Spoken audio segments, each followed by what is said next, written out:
On this week's show, Venturi travelled to the United Nations headquarters in New York.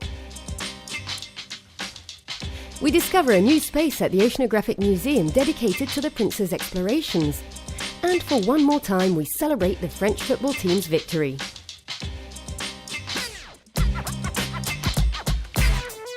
We're starting off by heading to the United States. The Formula E Venturi team were at the United Nations headquarters for a high-level political forum on sustainable development. They brought along the mock-up version of their next Formula E car. Venturi were guests of the ambassador, Monaco permanent representative to the United Nations, Isabelle Picot, on a very symbolic day, as it was the 13th anniversary of Prince Albert II's accession to the throne.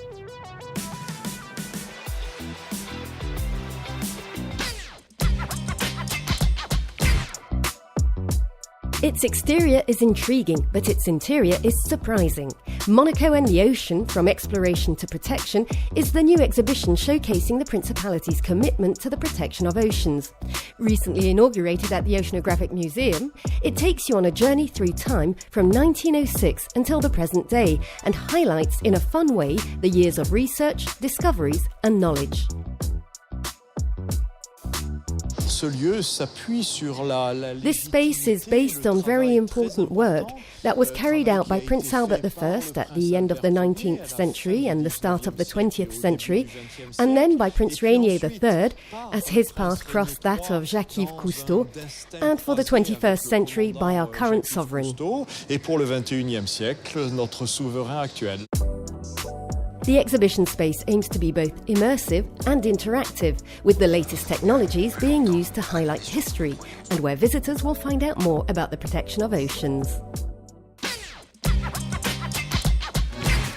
The Summer Dreams concert recently took place in the Cour d'Honneur at the Princely Palace, with proceeds going to the Prince Albert II of Monaco Foundation. The guest this year was composer Éric Serra. His greatest hits are linked to Luc Besson films, including Le Grand Bleu, a film which is celebrating the 30th anniversary of its release this year. C'est évidemment à la fois flatteur et c'est génial parce que j'ai la chance d'avoir. Of course, it's very flattering. It's great because I've been lucky enough to earn my living with this job since forever. It's incredibly lucky to be able to make a living from your passion. But there are mixed emotions, as there's also the fact that, as you said, the young people make me realise that I'm not as young. Suddenly I think to myself, Le Grand Bleu was 30 years ago, wow! And I still feel like it was the day before yesterday. Ben, ça me rajeunit pas, quoi. C'est-à-dire, soudain, je me dis, ah ouais, merde, Le Grand Bleu, c'était il y a 30 ans, waouh! Et or, moi, j'ai l'impression que c'était avant-hier, évidemment. Éric Serra won a César for Best Film Soundtrack with Le Grand Bleu, but also worked with Luc Besson on films such as Nikita, The Fifth Element and Subway. For his first ever concert in Monaco, the composer took the audience on a musical journey through famous films and in a very unique setting.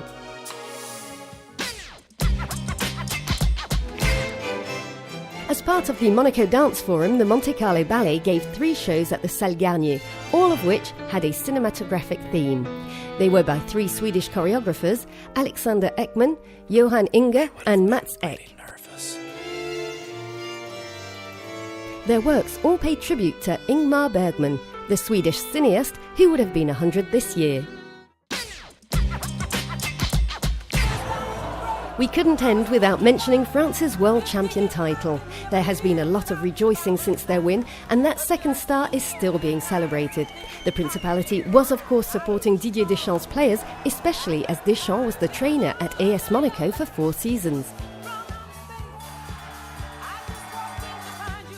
We had to be for France today. It had to be. We're all a bit French today.